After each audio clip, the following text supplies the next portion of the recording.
Okay. Gotcha. Okay. It's all back to you again, Jim. I mean, Chris, get the right ones. And then if everybody else, I'm going to mute myself, but ask everybody else to mute themselves too. So.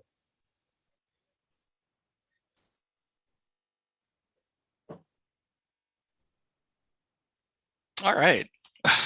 So thanks everybody for having me. I want to check real fast, Ricky. Is everybody seeing one screen, or are they seeing a split screen right now? Split screen. All right. How about now? One screen. All right, perfect. So I want to thank everybody for being here tonight, and for Ricky and Tom for inviting me out. I think I spoke at the roundtable a few years back, and by a few years, time has no meaning anymore. I think it was like 7 to 10 years ago. So, I think with COVID, everything has just kind of mashed together. But I want to thank you for having me out tonight, and to talk about kind of an overlooked piece of the Gettysburg puzzle, as it were. A lot of people know the Little Round Top, Pickets Charge, you know about John Buford, John Reynolds, but a lot of people don't know about the Bliss Farm at Gettysburg, and it's actually sits right on the fields of Pickets Charge. It's not too far from the North Carolina Memorial. It's literally tramped over by part of Pettigrew's division as it's going forward towards its ultimate goal of Cemetery Ridge on July 3rd. But the Bliss Farm kind of falls by the wayside whenever you start talking about these bigger stories or these larger stories of the Battle of Gettysburg. And what you're seeing here is really the only rendition we have of the Bliss Farm at Gettysburg. This is actually a sketch looking westwards towards Pittsburgh and towards the mountains. In the foreground, down in the right-hand corner, you'll probably see a little white building there. We'll talk about that in a few minutes. And then the farm itself, which I'll kind of dissect this. But the Bliss Farm is one of the few farms that are actually destroyed during the battle. John Herbst will lose his barn. Emmanuel Harmon will lose his house as well as his barn. And then the Bliss Farm here, to give away the end of the story, will be burned by Union soldiers on July 3rd of 1863. So what you see here really is the only rendition that we have, and it's an artist rendition. There's no known photographs taken of the Bliss Farm. And it's unfortunate, but it's a really interesting story, and it's not just a story that ends on July 3rd of 1863. It's a story that actually comes up into the 20th century. The Bliss Farm itself, what we're going to talk about is where it's actually located, the battle that took place there, and then what happens in the 20th century. And that will be Camp Colt, which is a 1918 tank training facility that was placed there by the United States Army. And then in 1922, the first grand reenactment of the Battle of Gettysburg, which was put on by the United States Marine Corps. And it's going to happen right on the fields of the Bliss Farm and the fields where Pickets Charge took place. So we have a lot of different aspects to kind of cover here tonight. And so we'll be talking about, a family that's caught in the middle of the war. We'll talk about the battle that took place on the farm, and then we're going to move forward into the 20th century and show you some pictures that probably some of you have never seen, and give you a look at the Gettysburg battlefield from a perspective you've probably never seen. And if you're wondering why I'm looking left and right, I have a whole command center here of screens. So that's why I always have to make sure what screen is up. So what you're looking at is that sketch again. Now, this is a low stone wall. This is a stone wall along Cemetery Ridge that would be in the foreground of this picture. Down on the bottom right-hand corner is the Abraham Bryan Farm. The Abraham Bryan Farm sits just a couple hundred yards north of George Gordon Meade's statue there on Cemetery Ridge. It's a wartime structure, and it's used as Alexander Hayes's headquarters during the Battle of Gettysburg. Hayes is the 3rd Division, 2nd Corps commander during the battle, and he's going to play an integral role in our battle here at the Bliss Farm. Now, across the fields of Pickets Charge, out into the area of the fields of Pickets Charge, is the Bliss Farm. It's owned by William and Adeline Bliss. William's born in Massachusetts in 1799, and he and his family will move to Chautauqua, New York, and that's where they're going to try to make a go of things. He and his wife will have 6 children, and only 3 of them will live to adulthood. He'll eventually decide to move to Gettysburg, and he is going to purchase a farm off of Alexander Cobean. And Cobean, according to the advertisement in 1856, was offering a farm at a private sale with 44 acres, a double log and frame house, weatherboarded, 2 wells of water near the house with pumps, a variety of fruit in the orchards, including peaches and cherries. So what you're seeing here is what is going to be purchased by Mr. Bliss and his wife in 1857, and that is the farm for $1,960.96 is what they're going to buy this farm for. They'll acquire those 44 acres. They're also going to have the white building that you see there, which Alexander Hayes will refer to during the battle as the damned little white house, because it's going to become problematic for him. And then eventually he'll add another 7 acres onto those original 44 acres, spending another $182.50. So this is what the farm would look like. The Bliss Farm the farmhouse itself sits about 90 or so feet north of the barn building. The barn itself is a typical bank barn that you would see around Gettysburg. Think of the Edward McPherson barn up on the first day's battlefield. That is a lot like what you would see in similarities with the Bliss Farm. There's an orchard, as you're seeing here, kind of that blurry in middle ground there. But this is the Bliss Farm looking out towards the fields of Pickets Charge. Now today, this is what it's going to look like to give you an idea. In the center here, or mostly the center of our screen, we have the Bliss Farm. There's a little mound here that we're going to take a look at in a little while, and that is the original bank of that bank barn. Over here to the left is the North Carolina Memorial, just to get you oriented, placed there in 1929. So about 1,700 yards from the Confederate line sits the Bliss Farm. Over on the right-hand side here, where you see the 2nd Delaware Infantry Monument marker here, is Cemetery Ridge, and that's about where the Abraham Bryan Farm sits. And from here to the Bliss Farm, it's about 1,800 yards. So what you're looking at is, feet, 1,700 feet from the North Carolina Memorial and 1,800 feet from there. So what you're looking at is the Bliss Farm almost dead in the middle of the 2 opposing armies. Virginia Monument's down here in the bottom left-hand corner to the south. To the north is the still existing David McMillan Farm. The McMillan Farm is a private residence. I know the people who live there. Please don't go into their house, because the most dangerous weapon on earth lives in there, and that is a Marine with a rifle, according to John Pershing. So that is a wartime structure. If you drive past it, you'll see it. And that would have been the neighbors of the Blisses. And then to the south, we would have another neighbor, and that would be Nicholas Kadori. His very imposing barn, post-war barn, sits on the battlefield today. His name on the 1858 county map actually is Cadoris, but that's Nicholas Kadori Farm.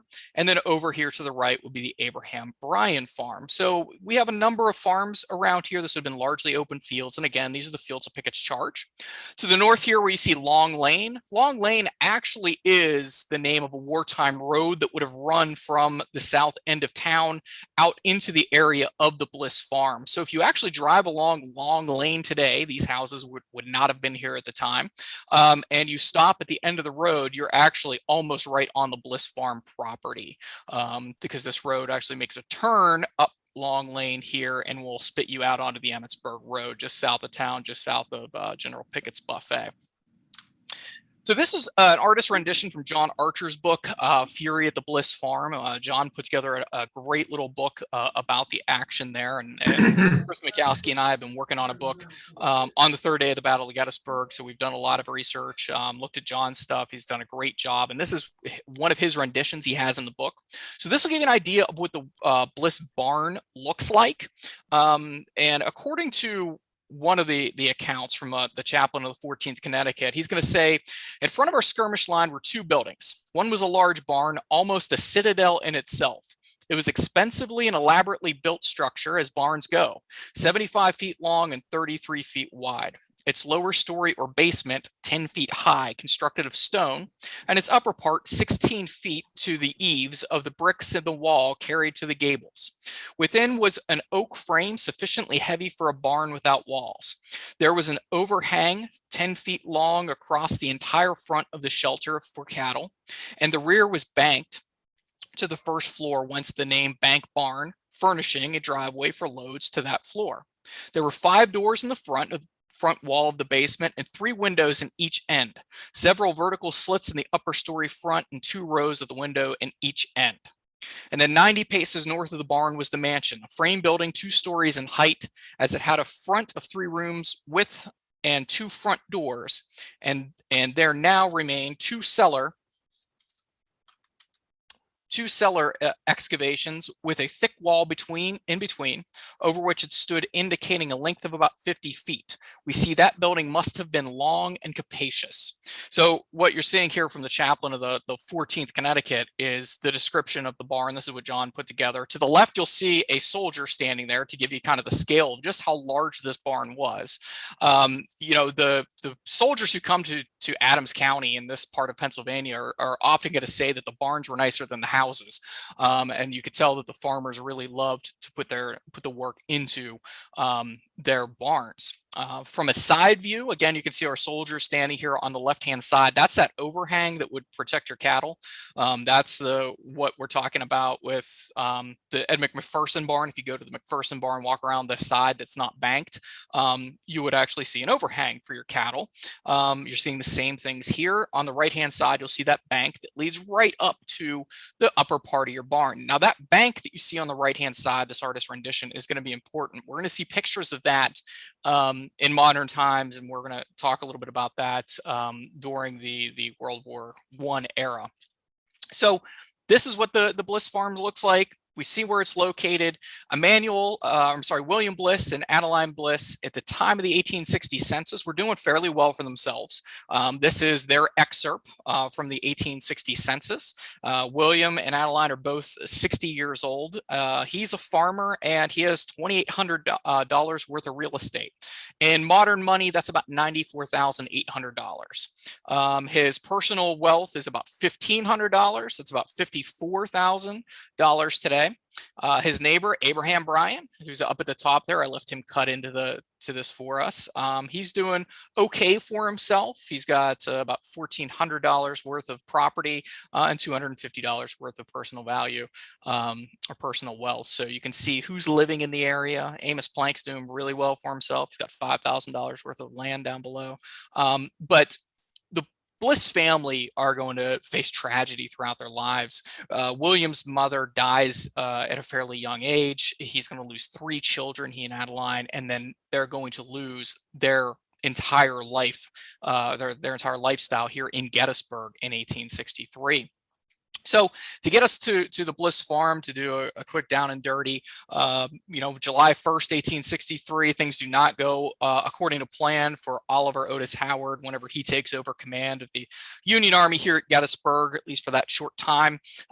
North and west of the town, the Confederates are going to start to sweep the Federals into the town and to the south. Now, on this map where you see the name Doubleday, almost in the middle, that is where the Bliss Farm sits. And eventually we'll start to see the armies grow in size and strength over the evening of July 1st into the morning of July 2nd. So on the morning of July 2nd, you can see the Bliss Farm here and the Bryan Farm here. They're starting to become into that no man's land, as it were, for the 2 armies. Winfield Scott Hancock, you see here, his 2nd Corps has arrived on the field, and the top black dash in this map by Hal Jesperson is going to be Alexander Hayes's 3rd Division of the Union 2nd Corps. Now, the Confederate lines haven't exactly extended all the way down Seminary Ridge just yet. There's a lot of debate about what Lee's plan is at Gettysburg, when's it supposed to happen, at dawn or not. There's probably no truth to the dawn attack, as we see, looking at all the primary sources. But what ends up happening is the Confederates decide that they're going to make an attack on the Union left flank, and they're going to extend their line down Seminary Ridge. At this point, about 10 o'clock in the morning on July 2nd, the Bliss Farm is now going to start to be occupied by members of the 1st Delaware Infantry. Lieutenant Colonel Edward Harris's 1st Delaware Infantry will go out to the Bliss Farm, and facing off against them will be about 500-ish skirmishers in the extreme right flank of the Confederate Army under the command of William Lawrence. Lawrence is the commander of the 34th North Carolina Infantry. There's not a lot of skirmishing initially. And eventually what will happen is that line will start to extend farther and farther down Seminary Ridge, and we'll see another division get tacked on AP Hill's line, and that will be of Richard Anderson, and they will do the primary fighting here at the Bliss Farm. And when we talk about the Bliss Farm, most of the action that we're talking about is skirmishing, and skirmishers are usually 5 to 10 paces apart. They're the feelers of your army. They are supposed to be in front of your army to warn of any threats. If they start to fire, you know that there's a problem. If they start to fall back, you know there's a big problem, because there's going to be skirmishers on either side fighting with one another. And this is an overlooked aspect of the Gettysburg battle itself, is the skirmishing. And from roughly where you see this top arrow here, all the way up into this town is going to be skirmishing, and in the town itself. It's a fascinating story. We don't have enough time to cover all of it, but there is a lot of action that's going to take place and a lot of casualties that will be sustained out on this battlefield. To give you an idea of how heavy the skirmishing is, we'll have about 2,160 Federals engaged over 2 days here at the Bliss Farm, and about 2,300 Confederates engaged at the Bliss Farm. And of those, 360 Federals will fall as a casualty and 470 Confederates as casualties. So when this comes to a skirmish, this is going to be heavy losses on both sides. So eventually, Confederates start to attack. They'll start sweeping up the line, and eventually we'll make our way to the Bliss Farm. But this is essentially what Robert E. Lee wants to do: cave in the Union left flank, and then eventually attack the Federal right flank. Now, in the midst of everything that will take place on July 2nd, those fights at Little Round Top, the fight at Devil's Den, the Wheat Field, etc., we're going to start to see a battle come to life out in the fields of Pickets' charge. On the left-hand side of your screen, you're going to see Alexander Hayes. Hayes is one of my favorite generals to talk about. 44 years old at the time of the Battle of Gettysburg, a West Point graduate of the class of 1844, so it's easy to remember when he graduated, and his age. Fighting Ellick, as he's known, graduated a year after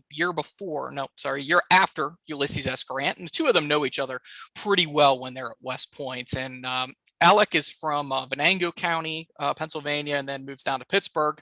And he goes off to the Civil War in charge of the 63rd Pennsylvania Volunteers, who are on the skirmish line, actually down in front of the peach orchard, down near down across the Emmitsburg Road from the peach orchard, in fact. Hayes is a hard-fighting general. This is his first battle at division command. He, in fact, just took over this division on the march north. It was once under the command of William French, Blinky French as he's known, squinted his eyes a lot, had this weird habit of squinting and playing with his gauntlets and things. And Hayes was in charge of the Harper's Ferry Cowards, as some people called them. And that was the brigade at Gettysburg commanded by George Willard, 111th, 125th New York, the Garibaldi Guard, 39th New York, among others. And Hayes will rise due to seniority to division command. And he was going to be joined out on the battle line by one of his brigade commanders, the man you see to his right, and that's Thomas Smith. Smith is a not West Point trained officer, but Smith is a veteran by this point in the war. He went off to war with the 1st Delaware Infantry and now has risen to brigade command. Neither one of these men will actually live to see the end of the war. Hayes is killed at the Battle of Wilderness on May 5th of 1864, and Smith is the last Union general killed in action at Farmville in April of 1865. On the next slide, none of these guys will actually survive the war either.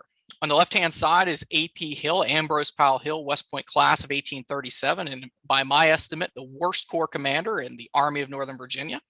People love to rag on Richard Ewell, but they seem to forget how terrible of a corps commander A.P. Hill is. He starts the Battle of Gettysburg and then looks at Robert E. Lee and goes, I don't know what's going on down that road. I can't believe he said that to Robert E. Lee. And then he goes MIA during most of the battle. He had peaked at Antietam, let's put it that way. In the middle, you'll see Willie Pegram. Willie Pegram will die 8 days short of the surrender at Appomattox Courthouse. He's killed at the Battle of Five Forks on April 1st of 1865. Willie is a UVA graduate, looks like a professor himself, but turns into one of the finest artillerists in Lee's army. And he will set up his initial artillery line along Harris Ridge on July 1st, 1863, and then move his guns down along Seminary Ridge. And he will be supporting the infantry of Carnot Posey, who you see to the right. He is not a West Point graduate, but he is from Mississippi, served under Jefferson Davis during the Mexican-American War, and he is a brigadier general. He will be mortally wounded at the Battle of Bristow Station and die of disease shortly thereafter. So none of these men actually survived the war themselves, but these will be three of our principal officers that we'll talk about in this area.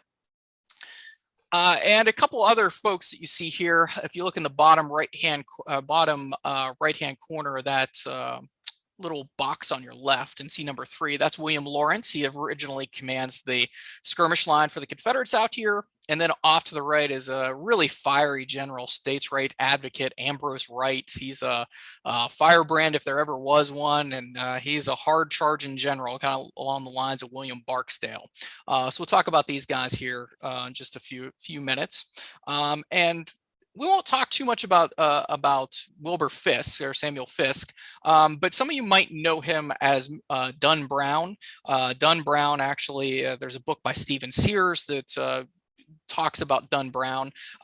Samuel Wheelock Fisk is actually one of those soldier correspondents for a hometown newspaper, and he'll write under the name Dun Brown, and it's Dun Brown's War that he will send back home, and he'll describe the battlefield here and everything. I think it's a great picture of Fisk. You can see his trefoil, the shamrock of the Second Corps on his hat here. Captain, beautiful picture of his single-breasted frock coat. It's one of my favorite pictures of an officer in the war. Fisk will not survive the war. He'll be killed in the wilderness in 1864. But he and his unit, the 14th Connecticut, a severely undersized unit, will see a lot of action out here at the Bliss Farm.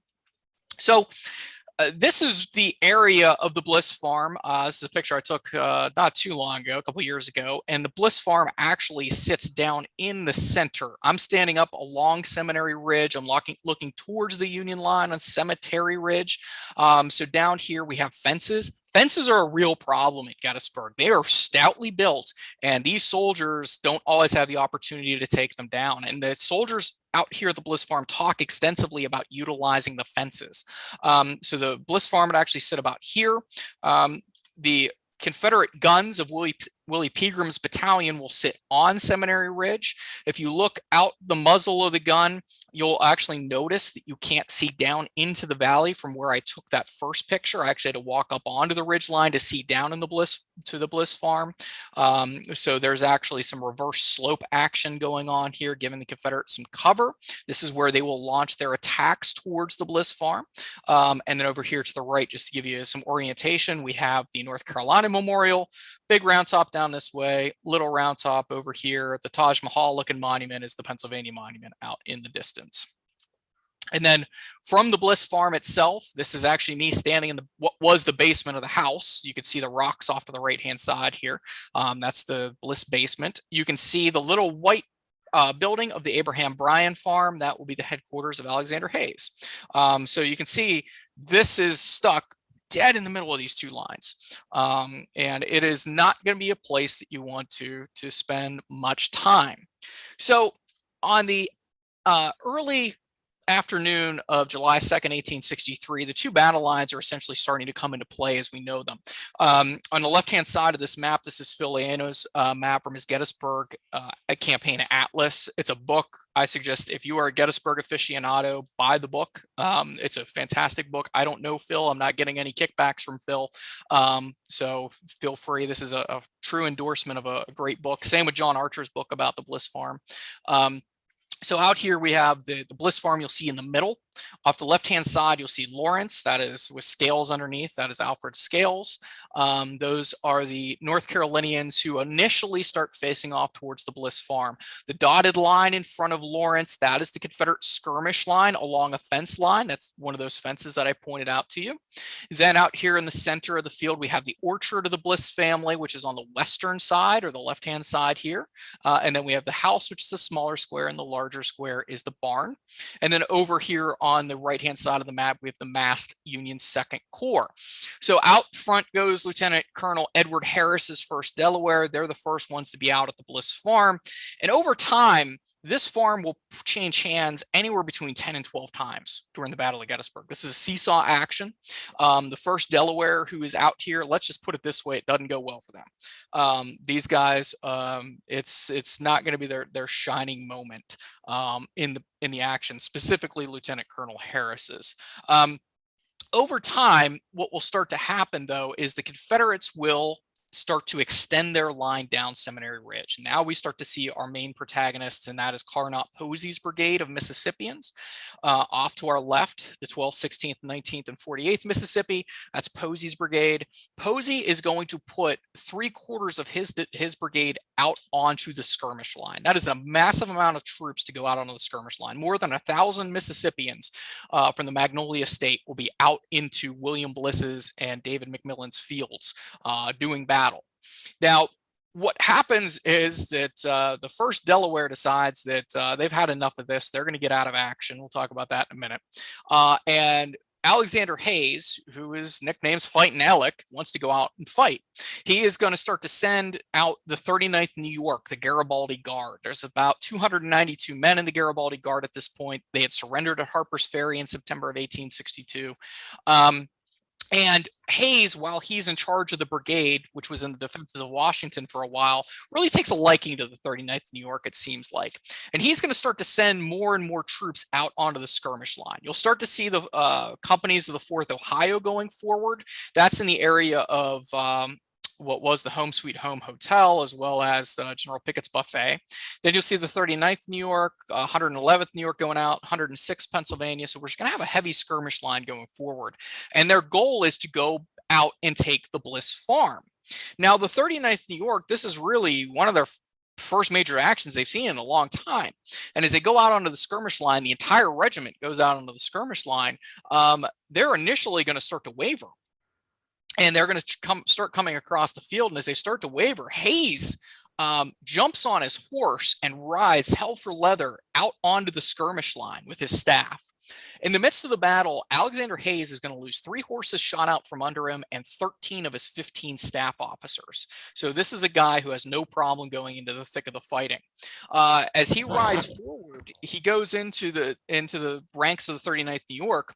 I think it was Colonel Clinton McDougal of the 111th New York looks down the line and said this is the only time that he can ever remember a division commander riding out onto a skirmish line with his guide on coming behind him in the entire war. So Hayes will help to stabilize the line, and he will thrust that 39th New York forward, and they will eventually take the Bliss Farm buildings. Confederates will fall back to a fence line, and they will keep up a harassing fire. The New Yorkers, just like the Confederates, just like their other Union counterparts, will get into the Bliss buildings, specifically the barn, the massive barn, which is described by our member of the 14th Connecticut as a citadel. And they are going to start to fire in all directions towards the Confederates, kind of towards the south, because you can see that Rand's Wright's brigade kind of juts forward to the south. They'll fire out to the west and somewhat to the north. So there's a lot of action that will start to take place here. Now, the Confederates aren't going to have any of this. They're not having any of this. They will counterattack, and Posey will put the balance of his brigade out onto the skirmish line. It's at this point that he's deployed nearly 1,000 guys, and they are going to come in and they're going to try to take the Bliss Farm buildings back. The 39th New York will stay out there until mid-afternoon, when they are withdrawn from the battle line, losing 28 men in the skirmishing in that afternoon. Hayes will send the 1st Delaware back out. He's going to send some of the men of the 125th New York out there, as well as Company I of the 12th New Jersey. So Company I of the 12th New Jersey, as well as the first Delaware. They end up at the Bliss Farm. And the New Jersey boys have a disadvantage. They're carrying smoothbore muskets. They're known as the buck and ball regiment. Now, when the Confederates get in close, and they're going to have to clear out the house or the farm buildings themselves, that's a pretty big advantage, having buck and ball, which is a large round ball, 69 caliber, followed by 3 smaller balls. So you fire that out and the 3 buckshot will come out of these. And you'll have basically a small shotgun or a big shotgun. Now, everyone else is carrying long range muskets, rifled muskets. So the 12th New Jersey is kind of at a disadvantage. And while they're out in this field, they're going to start looking around and seeing the first Delaware who's come out with them. They're going to start to see that they're in a pretty bad position. Willie Peagram's guns start to lob shells down into this sector. And the Delaware boys start to shift around a little bit. Can't figure out exactly what they're doing, these Garden State boys, as they start watching these guys from Delaware and saying, what are they up to? And eventually, a sergeant and a captain, Sergeant Bowen, I can't remember the captain's name off the top of my head, Captain Chu of the 12th New Jersey, they start saying, man, maybe we should get out of this place. And the captain says, no, there's no safe place. We're on a battlefield. Then an artillery shell comes crashing and they're like, maybe we need to get behind the barn. So as they do so, they start to find Lieutenant Colonel Harris running from the field. And they had asked them for a few times, like, hey, should we withdraw? Should we stay here? And the captain had said to the lieutenant colonel, hey, here's a suggestion for you. And the colonel snapped at him, I don't need your suggestions. And then, according to Sergeant Bowen, looking around, I saw the men of the 1st Delaware running up to the rear. I out and took after them, soon catching up with Lieutenant Colonel Harris of the 1st Delaware, who was getting to the rear as fast as he could. He actually swung his sword around, called me a hard name, telling me to go back. This I did not do, but made a detour around him and got across that 3/4 of a mile field in record time. So you have this field officer who decides, I'm out of Dodge, but no, it's cool that you guys from New Jersey can stay out there. And he starts running off the field. Well, unfortunately for Colonel Harris, down at the bottom of the map, you see the big name Hancock. Winfield Scott Hancock, the Federal 2nd Corps commander, sees this happening. Hancock has no time for shirkers. At the Battle of Chancellorsville 2 months earlier, he was whacking men on the back asides with his sword and cursing them out for running off the field. So he finds Colonel Harris and immediately places him under arrest and relieves him of command. Court-martial charges are brought up against him. Eventually, Harris is reinstated, but he is ushered out of the Army in October of 1863. So things don't exactly go as planned for the Confederates out here, or for the Federals, at least at first. So we also see to the north here, here on the south end of the field, we have the Bliss Farm. Up to the north, we have Long Lane, and this is the Long Lane. Literally, it's just a long lane. If you ever wonder why people name things, certain things, Emmitsburg Road goes to Emmitsburg. Tawnytown Road goes to Tawnytown. Long Lane, it's a big long lane. So, sometimes it's just right in front of your face. Over here, we have the McPherson Farm, we have the Bliss Farm, but we have a long line of Confederate skirmishers under a gentleman named Haskell. And Haskell is William Haskell. He is from South Carolina, and the Haskell family is an interesting family. So as I've been working on the book, I found 2 very, very interesting Confederate families. One's the Haskells, the other are the Averys. Isaac Avery's mortally wounded over at Culp's Hill, and his family is just a long line of craziness. It's a really interesting line. But William Thompson Haskell, and there's so many of them, I had to write this down. William Thompson Haskell is a graduate of the University of Virginia. He is a descendant of William Thompson, who helped defend Sullivan's Island in 1776 from a British incursion. That is the June attack by the British on what becomes Fort Moultrie. And of course, we know Fort Moultrie from the firing on Fort Sumter. He went off in charge of Company H of the 1st South Carolina. His brother John Haskell, you may have read John's memoirs. He has actually lost an arm at Gaines's Mill and commanded a battalion of artillery in Bell Hood's division. His brother Langdon Haskell was on the staffs of Maxcy Gregg, A.P. Hill, and Richard Anderson. His brother Alexander Haskell was the commander of the 7th South Carolina Cav, and his brother Joseph Haskell served on Edward Porter Alexander's staff. Yet another brother named Lewis served in the Palmetto Artillery, and then yet another brother named Charles was an officer in the 1st South Carolina Regulars. So there are a lot of Haskells who go off to war, and William Thompson Haskell will actually command the Confederate skirmish line up here on the north end of the town, or I'm sorry, the south end of the town. And this is going to be some harassing fire being fired down onto the Bliss Farm. So if the Federals advance to the Bliss Farm, they can't really go much farther to the west because they're going to be exposed. The right flank will be exposed, not only to artillery, but to this long line of Confederate infantry, which is in the skirmish line itself. Now, Haskell is killed in action here at Gettysburg. There's a very poignant letter written home by the chaplain of the unit, and he says, "I have only time to write as I do with profound regret and real sympathy that your excellent son William was killed in the fight on July 2nd near Gettysburg, and his body was carefully buried the next day on the farm of J.A. Heinzelman, 4 miles west of town, with a headboard distinctly marked. Langdon was safe, another son who was close by, at 10 o'clock this evening. May God comfort and sustain you. He was a noble son, and I loved him well. Truly, we sorrow not as those without hope." So he's actually killed out. The original skirmish line leader out here is actually killed, and that's William Haskell. And 8 days later, the Battle of Battery Wagner at Charleston, another Haskell will fall, and that'll be Captain Charles T. Haskell Jr. So 7 sons go off to war.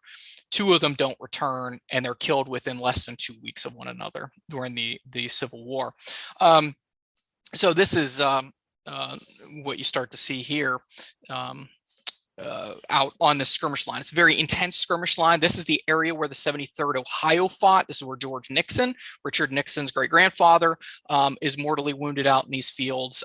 This is heavy skirmish fighting, fascinating story. It doesn't exactly play into all of our story at Bliss Farm, but this is a really fascinating story to talk about at another time. So as we move forward here, the skirmishing around the Bliss Farm goes seesaw back and forth. I'm not going to go through every assault because I'll just bore you guys to tears, and we'll take all night.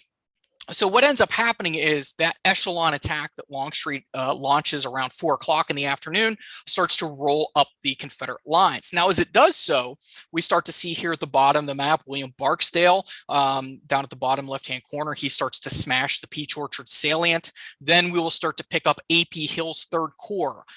This is the division commanded by Richard Herron Anderson. Anderson is a West Point graduate, South Carolina native, and Anderson served under Longstreet prior to the Battle of Gettysburg, but then transferred to 3rd Corps with the Army's reorganization. So going across these fields will be Wilcox as well as David Lang's Floridians. Those will be the next parts in the line. Those will eventually come to ground. Those units will eventually come to ground as they attack the 1st Minnesota as well as the 19th Maine and some others along the Union center. Now, coming up towards the left center of our map will be the brigade of Ambrose Wright. Ambrose Wright, Rand's Wright as he's known, is a political general, but he has some skill from Georgia. And Wright starts his attack going across the Emmitsburg Road. I think that some of the units here are shifted a little bit farther to the south than they should be, but that's just me. As they're going across the fields here, the 2nd Georgia Battalion actually gets siphoned off up into the fighting that will be reigniting around the Bliss Farm. And then Carnot Posey's brigade, the four regiments of Mississippians who were supposed to keep going forward. Remember, we're supposed to go 1 brigade at a time. Only 1.5 regiments go forward, the 48th Mississippi and part of the 19th Mississippi. They will eventually clear the Bliss Farm buildings of the 12th New Jersey, as well as some other Federals, not before losing 92 men captured to the 12th New Jersey in the barn. So they're becoming depleted very quickly. 7 officers among those 92 captured.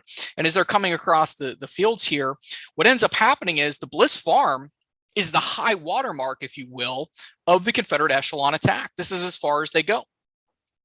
Now, there are more brigades that should have been released. Well, the rest of Posey's brigade should have been released, as well as back up in their top left-hand corner, Little Billy Mahone's All Virginia Brigade. There are massive amounts of finger pointing within the Confederate High Command during and after the Battle of Gettysburg. And to say that there were failures at every level at Gettysburg and the Confederate chain of command is an understatement. As we look here, Ambrose Wright feels that he is completely abandoned by not only Mahone's brigade, but Posey himself, and he felt that he was the same way by Richard Anderson, as well as Ambrose Powell Hill. In fact, Cadmus Wilcox, Uncle Billy Fixin, as he's known to his men, is going to call out Anderson, saying he doesn't think that he ever crossed the Emmitsburg Road. We do have sightings of James Longstreet along the Emmitsburg Road by Union soldiers, but we don't have sightings of A.P. Hill, who's in his tent sick as usual, and we don't have Richard Heron Anderson coming across the field. So as Wright comes across, pushes back the 15th Massachusetts and the 82nd New York, they capture Brown's Battery briefly, and they eventually get up into the area, what we call the copse of trees today. That's as far as the Confederates can make it. There is a complete lack of support, and a lot of it has to do with the fighting here at the Bliss Farm. Posey's entire brigade has been basically siphoned off into this skirmish. Hayes still has men to shift anywhere he needs to. George Willard's brigade's being shipped down into an area we call the Cadore Thicket. Willard will literally lose his head going into action, unfortunately decapitated by a ball. He'll send Sam Carroll's brigade over to East Cemetery Hill to support the 11th Corps. And then, of course, we'll have Thomas Smith's brigade fighting out here along the Bliss Farm. So what we see here is the Bliss Farm is pretty much the high watermark for the Confederates. And as evening sets, as the sun sets at Gettysburg on July the 2nd into July 3rd, the Bliss Farm for a time turns into a no man's land. The Federals will reinforce their skirmish line. As you can see here on the morning of July 3rd, they're going to heavily reinforce their skirmish line. Frank Sawyer's 8th Ohio is pushed out on the line, as well as the 108th New York, the 120 elements of the 125th, the 1st Delaware, the 14th Connecticut. We see a lot of men going out onto the line. Now the Bliss Farm again becomes a hotbed of action for both sides. And Hayes himself will order the barn and the buildings captured. He wants those taken back as soon as possible. He is going to keep referring to the damned little white house out there, and sending men out into the fields. Now the Emmitsburg Road, which is going to cut right through the battlefield here, is actually the staging area for a lot of the Federal attacks.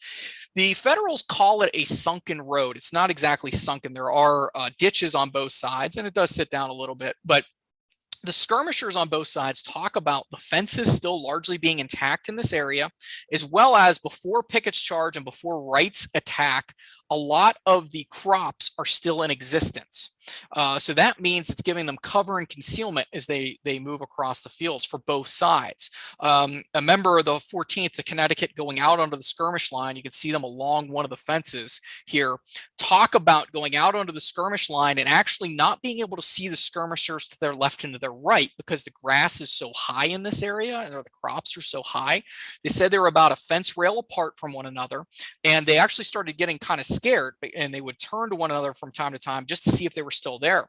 And at one point, they started shouting to one of the men they hadn't heard from in a while, and he had looks like apparently had risen up to fire at the enemy, and as he stood up, he was shot through the head immediately. It's a deadly skirmish action out here. But the 14th Connecticut, 1st Delaware, 12th New Jersey, they're sent back out, or at least elements of them, to take the Bliss Farm buildings. And eventually they do. They take these buildings back over. And as they get into the building, there's an interesting comment by one of the men of the 12th New Jersey. He said that when he got up onto the second floor of the barn, that he had to walk out on the runners, that the floorboards had been torn up in there.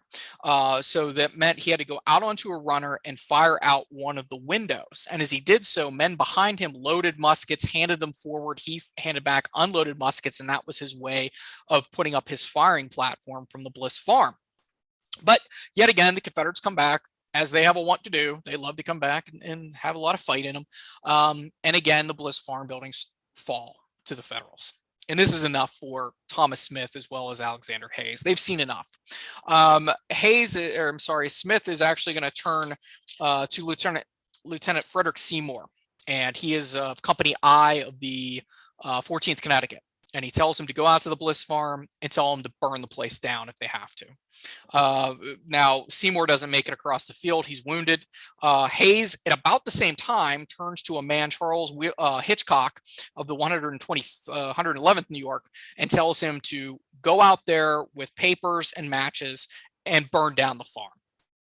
As he goes across the field, Thomas Smith sends another man, one of his staff, his adjutant general, I believe.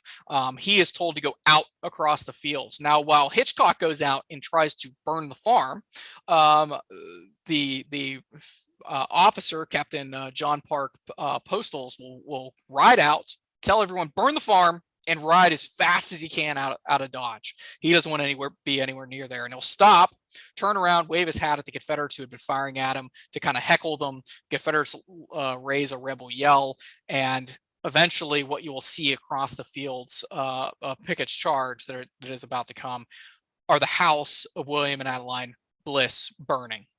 Both buildings will go up in a great conflagration, unfortunately for them.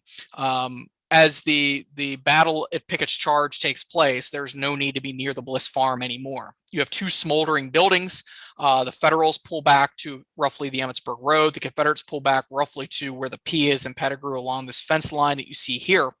But as the men of Pickets' Charge who would take place in Pickets' Charge go forward, some of them note the still smoldering buildings of William Bliss's farm, as you see elements of Pettigrew's brigade under Marshall, as well as Joe Davis's brigade going around the Bliss Farm. Eventually James Lane's brigade, as well as William Lawrence's brigades, will also find their way past the smoldering ruins of William and Adeline Bliss's farm. The Blisses, throughout the battle, at least the two girls who were, and I use that term loosely, whenever they're described initially as girls, they're actually in their 30s, late 20s and early 30s. They actually had left the farm and went to the Jacob Weichert farm on the Taneytown Road. We don't know if their parents actually caught up with them there, if they went somewhere else. The McMillans had been to the north. They also had abandoned their house. The McMillans were actually chopping down fences because the First Corps actually cut across this land as they went up towards Seminary Ridge. And the girls of the McMillan farm, who were teenagers, were actually giving water out to the Federal soldiers who came back and said, get out of here on July 1st. So we don't have any civilians up here that we're aware of. We don't exactly know where William and Adeline ended up, but we do know that their daughters made it over to the Taneytown Road to the Jacob Weichert farm. After the battle, it's just utter ruin.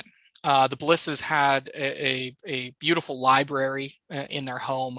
They had all their personal belongings. Everything is gone. This is the aftermath of battle. This is a book that you can find these online. These are actually all of the claims that are being made to the state of Pennsylvania and then eventually the federal government by people in Pennsylvania during the Gettysburg campaign for damage done to their property. Don't worry, I'll zoom in here for a second, but I wanted you to get an idea of just how many are up here. So this is the entry.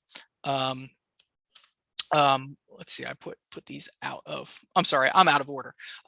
This is actually the 1865 census for the state of New York. Let me jump back. I changed my PowerPoint right before I went on tonight. This is actually the 1865 census of New York. New York didn't do a 10-year census, they did a 5-year census.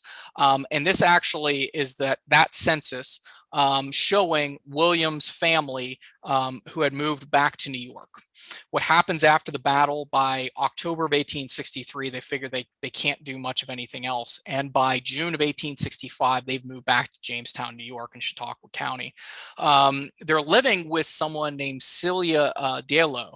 I have yet to figure out the relation of Sylvia to the family, but they're living there at least for a time. William Bliss, this is the June 1865 census, is already up here in New York. He's going to put the farm up for sale after the Battle of Gettysburg. He's going to charge $3,000 for the land. Nobody's going to pay $3,000 for Bliss's land because there's nothing left. The orchard is still there. It's in a bad shape, but the house has been burned down. The very impressive barn's gone. So Nicholas Kadori, who is the neighbor, is going to come over and offer him not $3,000 but $1,000 for his land. And Bliss sells it in October of 1865, and that is all it was written for him in Adams County, Pennsylvania. But this is what I was referring to earlier. This is all the claims made by the farmers and people of Pennsylvania for the damages during the Gettysburg campaign. And William Bliss is going to put in a claim. This is his claim here. In 1869, he will put this in. Bliss William, Cumberland Township that he's in, you can see there, that is Jamestown, Chautauqua, New York. That's where he's living at the time. Now there is a transcription error here. He's asking for $3,256.08. But he's actually asking for $3,216.48. So he's going to put down $2,000 worth of property, which is his farmland. Then over here, he's going to put down his personal wealth at the time, which he claimed was $1,216.48. He breaks it down even more in some other documents. There are lawyers in town who are going to take up the cases for many of these. If you look over to the right, you'll see probably two very familiar names, a guy named David Wills and a guy named David McConaughey. Wills, of course, is the man who invites Lincoln to town for a little speech in November of '63, and McConaughey is the man who sees the value in battlefield preservation. Bliss is using McCreary as his attorney. Eventually, he is going to, and I don't know what happened to this document. He is eventually going to be awarded the amount of $2,573.19. You can see that his awarded amount was scratched out, put down. It's a long story, but he doesn't ever see a dime. The state of Pennsylvania, in good faith, started putting together basically treasury bonds that they were going to pay back people with in the 1870s. That never took off. Then they went to the federal government, and the federal government was supposed to pay out these people. It took until 1902 for William Bliss's lone living daughter, Agnes, to find out that the federal government was not going to pay them one dime for what happened to their farm in 1863. So William Bliss and his family are essentially driven from Pennsylvania, and they will reestablish themselves. I find him again in the 1875 New York census. His wealth at that point is $900. So he's lost a lot of his wealth, as well as his homestead. This is the death certificate of his daughter, his last living daughter. On the left-hand side, she died of pneumonia. On the right-hand side, you can see the family gravestone of William and Adeline Bliss. He dies in 1888. She follows 1 year later in death. But this is what their house site looks like today. You can go out there. There's a monument. It says center of the site of the Bliss house. This is actually the basement of the house, or what was the house there. If you look to the top of this picture, you can see into the neighborhood. That modern neighborhood's here. Off to the left-hand side, over top of the monument, you'll see the Gettysburg Armory along West Confederate Avenue over here. So this is a shot looking north. This is a shot looking west towards the federal lines. This mound here, that is the Bliss Farm, the Bliss Barn Bank, or what's left of the Bliss Barn Bank. and that would have led you up into the upper floor of the barn. There are a number of markers out here. One is to the 12th New Jersey, one to the house site, 14th, or First Delaware has one out here, 14th Connecticut. This is to the state of New Jersey. This is the 12th New Jersey, gloating that they captured all of those Mississippians in the Bliss Barn. This is the 14th Connecticut, volunteers talking about burning the farm down. To give you perspective, out here is the Virginia Monument. So just off the top left, out in this area is the Virginia Monument. To the right is that bank that we see from the bank barn. And these are two close-ups of those monuments for you. The First Delaware, the ones who skedaddled off the skirmish line, even put an advanced skirmish line marker out here to give you an idea of where that marker sits.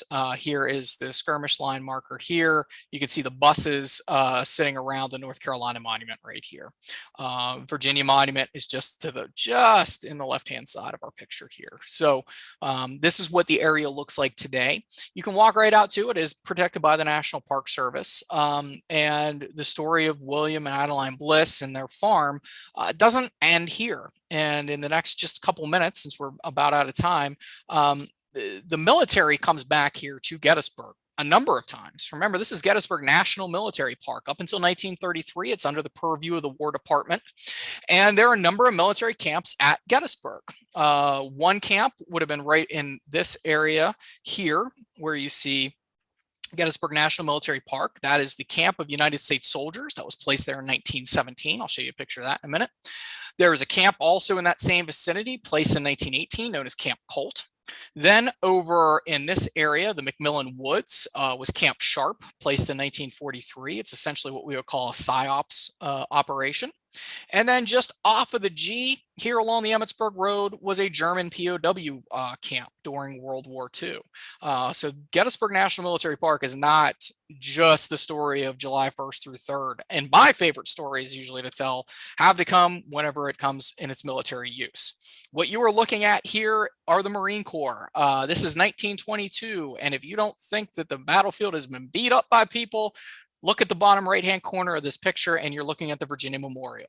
Out into the fields in front of it is a cantonment of 100 acres. Off to the top left, sitting on the edge of the Bliss Farm, are a number of bombers and de Havilland planes from World War I era.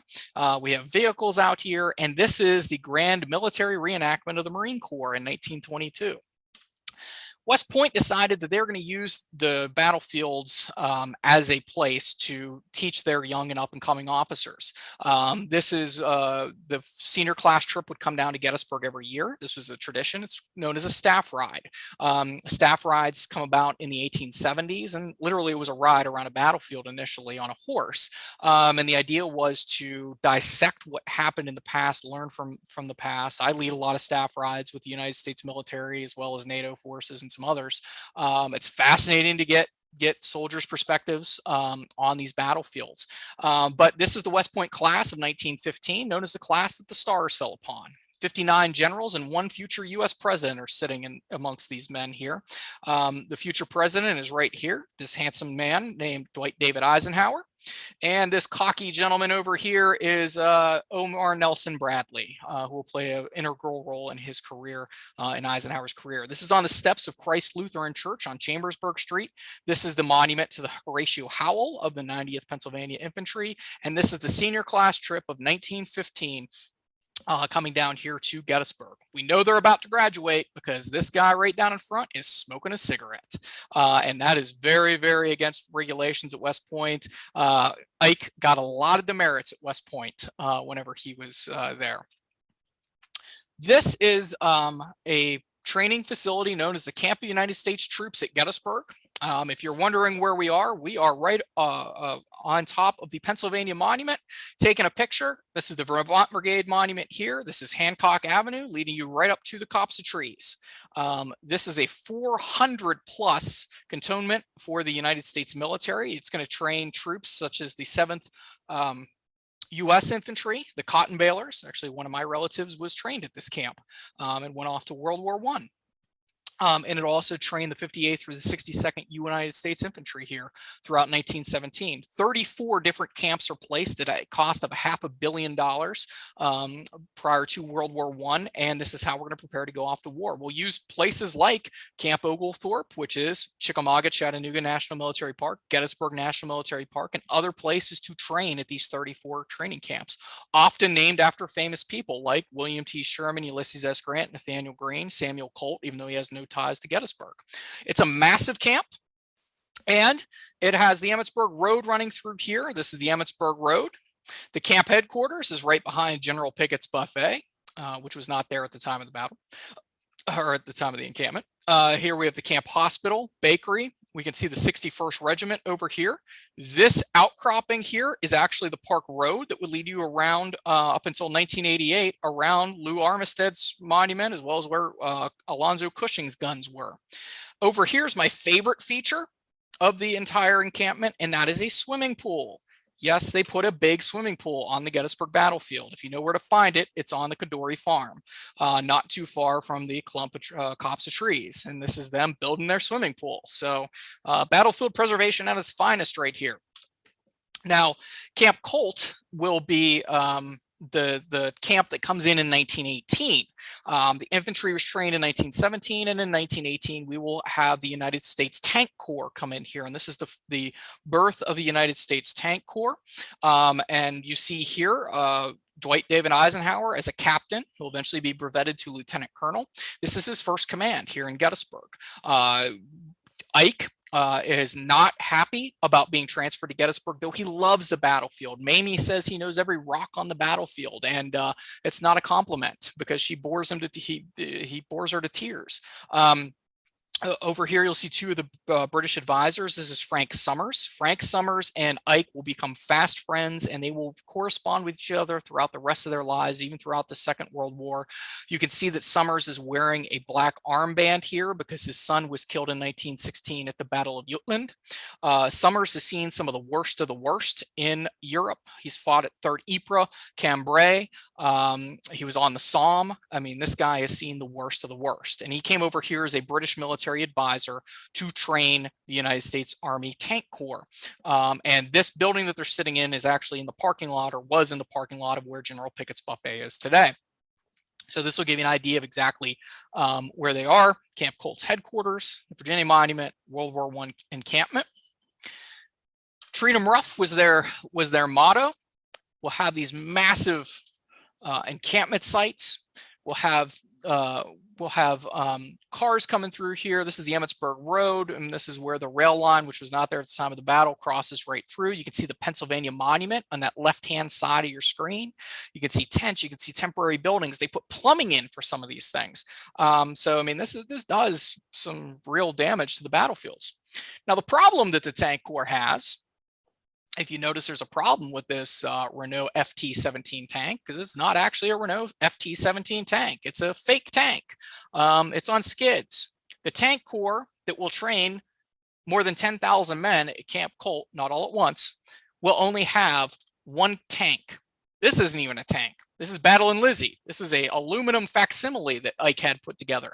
And the Battle and Lizzie is aluminum facsimile of a Mark V tank.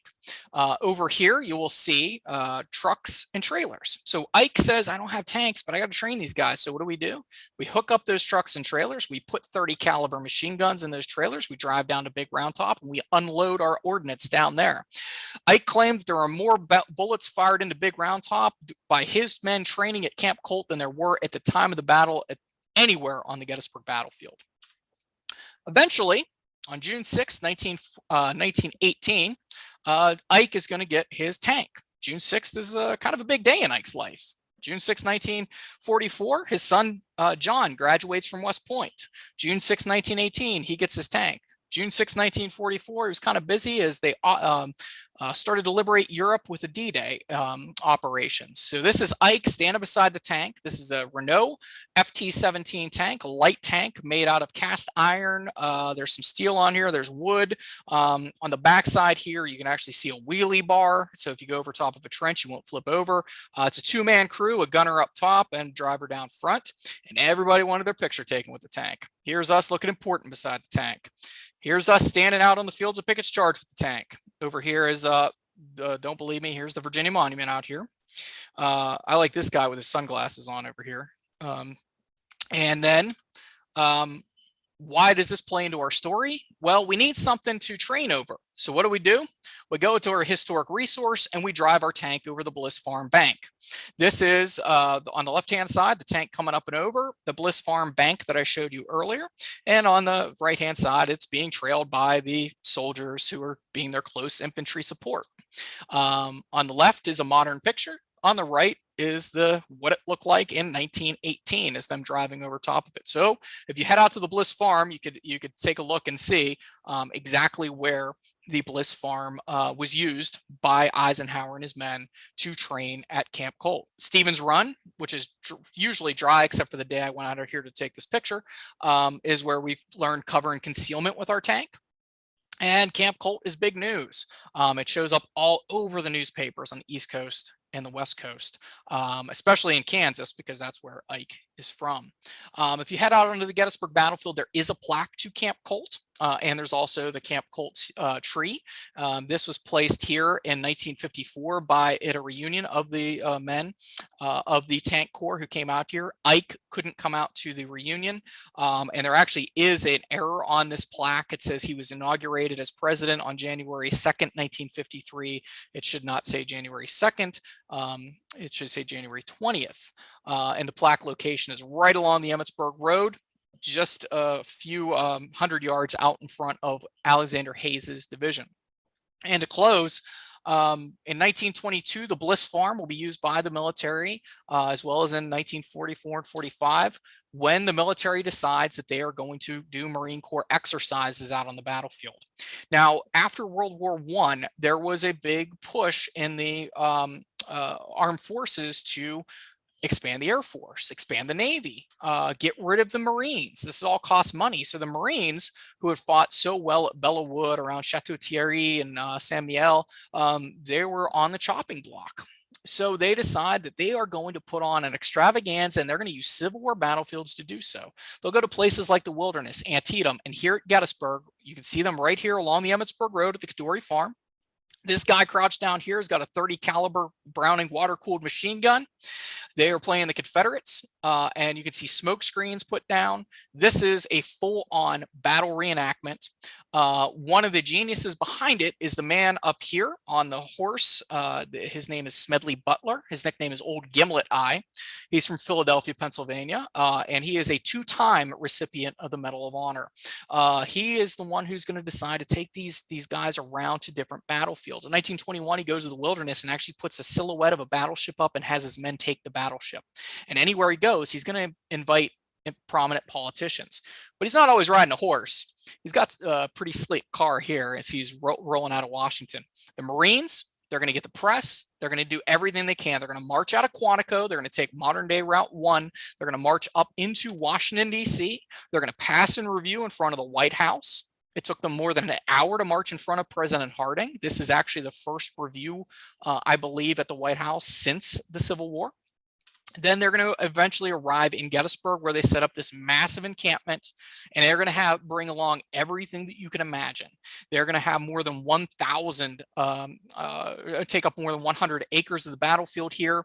They're going to set up a White House on the battlefield. This is the White House that was set up near the McMillan Farm. President Harding is here. The First Lady, as well as John Blackjack Pershing. The president spends one night here in this White House, this mobile White House, and it had 6 bathtubs that they had flown in specially just for the president himself. Then you're going to also invite along Jean Lejeune, who is the commandant of the Marine Corps here. He's going to meet with the president. Pershing, who loved the Marines but didn't want to pay for them, had to be convinced to keep the Marine Corps in here. Future general himself and leader of the Big Red One, Teddy Roosevelt Jr. is right here. He'll hit, or deputy commander of the Big Red One, he'll hit Utah Beach on June 6, 1944, and he's part of the delegation. This is along West Confederate Avenue. You can see one of the artillery plaques are cutting through one of the walls here that they had actually taken down so that the delegates could get onto the battlefield.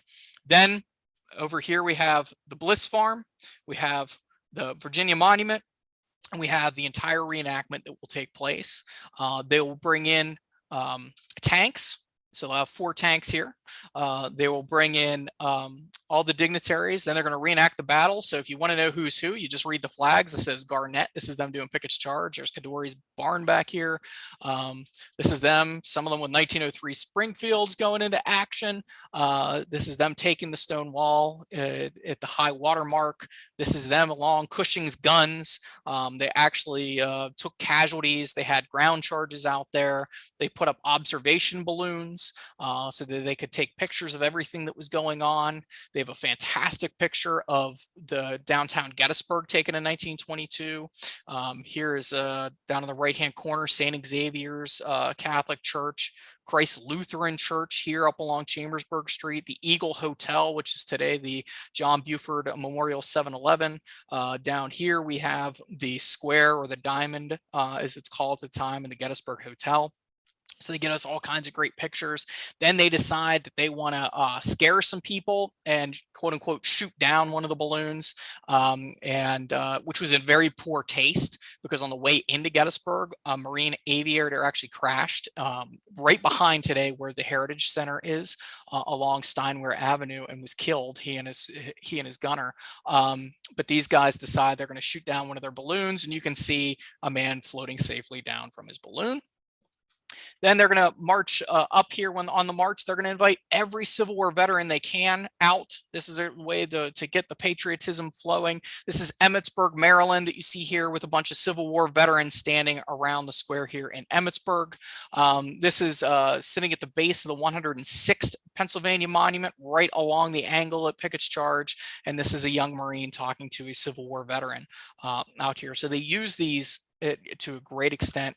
And of course, during World War II, they'll put a camp out here, a World War II encampment, a POW camp. I put two things out of order, or put this out of order. And they also invited the veterans, you can see here, to pull the lanyards on some of the 75 millimeter cannon they were using at the reenactment. One Union, one Confederate, just for the cameras here. So you can see them here. And then eventually on the Bliss property, or at least along the edge of it, you will have a POW camp. This is the Emmitsburg Road here. This is where the Home Sweet Home Motel used to sit. And this was a POW camp. Here are some of the prisoners of war on the left-hand side, to give you an idea of their POW camp. This was not the worst of the worst. This was not any Waffen-SS or anyone. They were all shipped out to the desert or other places in the middle of nowhere. These are guys who are basically Wehrmacht soldiers. Many of them may not have even been German, since the Germans were using what they call Ost battalions or East battalions, bringing men in as far east as Mongolia to fight for them. So they will actually have camp passes to go into town, and it's an interesting story in and of itself. And then eventually, right after the bomb was dropped on Hiroshima, the men will go down to Spangler Spring, some of the men who are guarding those POWs, and they will be celebrating down in Spangler Spring. And they have a big case of Budweiser down there, you can see. And Eisenhower himself will come back to the battlefield to close and use the battlefield itself, go across the Bliss Farm. He'll be standing on places like Little Round Top, and he'll be at Culp's Hill, like he is here, with Bernard Law Montgomery in front of the Virginia Monument, and then there on Culp's Hill in front of one of the cannons. And I'm sure at times he probably wanted to pull a lanyard on a cannon with Montgomery's face in front of it. Then, of course, you have Churchill, who shows up. I love his big cowboy hat. And they're rolling along in their Cushman scooters. And of course, he'll bring Charles de Gaulle here, Nikita Khrushchev. But my favorite picture of Eisenhower on the battlefield is him at the high water mark with Bruce Catton, the Civil War author and historian. But to close, I just want to read something real fast to you. It's just an excerpt. So the Bliss Farm itself is the Bliss Farm itself is kind of an overlooked aspect of the Battle of Gettysburg, and it played a more crucial role than most people would ever think. It helps to slow down that Confederate assault on July 2nd, and then helps to bring it to a halt because they come up a brigade or two short who can't go across those fields. But unfortunately, William Bliss and his family, it's going to be cost them almost everything. Luckily, they come away with their lives, but it costs them just about everything they own in the world. And the Gettysburg Star and Banner reported later on about the Blisses. And he's going to say, the reporter is going to say, the old man and his wife and the two daughters were turned out with nothing but their clothes that they had on. Everything was destroyed by fire in the buildings, and his fences, cattle, and crops were swept away by the battle, leaving with him the bare land which he was obliged to sacrifice in order to support his family. He was utterly ruined, but such was his patriotic love for his country that looking on the wreck of all of his early possessions, he exclaimed, "Let it go. If I had 20 farms, I would give them all for such a victory." So did William Bliss say that? Perhaps, but it's a nice sentiment to close on, that he may have thought that way. That was his sacrifice for his country. I want to thank you for having me out tonight. And again, I want to say that I'm not paid by any of these folks, but John Archer's book, Fury on the Bliss Farm, is a great book. It's a short read, but it's a great read. And if you don't have Phil's book on Gettysburg Campaign Atlas, 400 plus maps on Gettysburg, I encourage you to go out there and purchase that book. It's any Gettysburg aficionado should have it on their shelves. And if Phil and John are watching, you can send the checks to my house. So there you go. Okay, great. Thanks a lot. That was fantastic. Okay, if anybody has any questions, go ahead and unmute yourself and then ask Chris a question. Chris, as a former teacher, I was just wondering, were you a teacher or are you a teacher? Your presentation is excellent.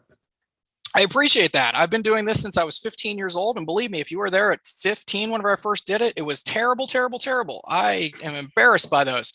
No, I'm the Deputy Director of Education for the American Battlefield Trust. I used to teach continuing education courses for the Community College of Allegheny County out in Pittsburgh, as well as the Penn Trafford